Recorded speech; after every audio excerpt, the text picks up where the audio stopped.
Ay, yan mo.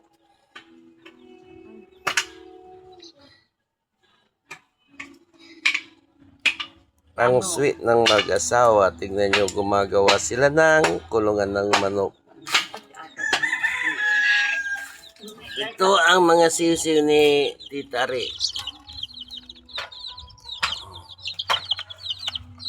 For sale sa mga gustong bumili ng native na manok. Legit na native.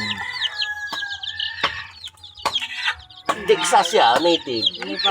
Oh. Ay, Texas pala. Texas daw ito, mga kakaaro. Ayan o. 16 na pirasong Texas. Kaya, inaalagaan nila at ginagawa nila ng kulungan para hindi tirahin ng mga pusa.